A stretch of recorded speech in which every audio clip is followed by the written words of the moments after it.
Hello everybody, welcome back. Today we are going to study the pharmacology, and under this topic we are going to study is the anticholinergic drugs, also known as parasympathetic drugs. So the main drug come under this topic is the atropine. Atropine is a very important question. It is asked in a university exam. And what is the function of atropine? So basically, it is a natural alkaloid and it is a drug that blocks the action of acetylcholine mediated through muscarinic receptors. Now further we are going to study is their pharmacological actions, therapeutic uses, adverse effects of this drug. Pharmacological actions of this drug are easily understood by this chart, which is from the Schanbach. So atropine actions are: first, it decreases the secretion of exocrine glands. Then in GIT, it decreases the tone, it decreases the motility of the gut, relieves spasm, increases sphincter tone, leads to constipation. In urinary tract, it decreases the tone of detrusor muscle and it increases the tone of trigonal sphincter, causes urinary retention. In respiratory system, it relaxes the bronchial smooth muscles but dries up all the secretions. In eye, passive mydriasis, cycloplegia, loss of light reflexes. In CVS, initial bradycardia with low doses tachycardia. In CNS, controls tremors and rigidity of Parkinson's. The pharmacokinetics of this drug, so it is rapidly absorbed from the GIT, applied in eye because it penetrates freely through the cornea, cannot cross blood-brain barrier, and its T half-life is from 3 to 4 hours, metabolized by liver and excreted via urine. Now let's look at the therapeutic uses of atropine.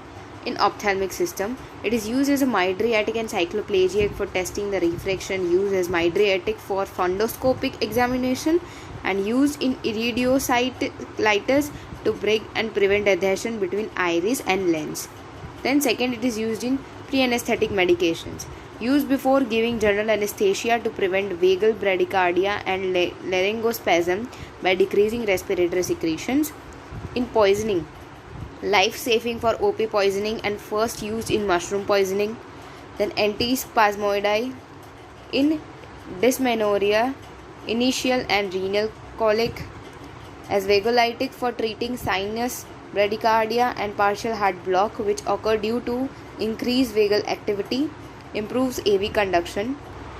Peptic ulcers, it decreases the gastric secretion in fasting as well as in neurogenic phase and provides symptomatic relief in peptic ulcer. Pulmonary embolism, reduces reflex secretion. Bronchial asthma and COPD, drying off the secretion in respiratory tract and leads to plugging of bronchioles. So these are all the therapeutic effects of atropine. Now let's look at the adverse effects. GIT causes xerostomia, that is less secretion of saliva. Due to that, it leads to dryness of throat, dysphagia, constipation, etc. For eye, it leads to headache, photophobia, blurring of vision, elderly patient acute congestive blood. Urinary tract, presence of urinary retention, difficulty in micturition. CNS, increases doses lead to delirium, excitement and hallucinations. And CVS, atropine causes hypotension, tachycardia and palpitation. Actually in CNS it does not crosses the blood-brain barrier, so it does not causes major problems, but in increased doses this effects are seen.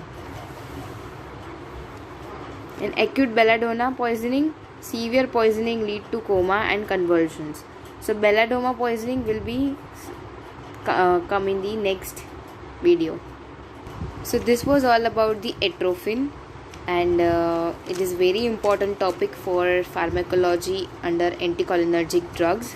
It is frequently asked questions in the university exams. Thank you.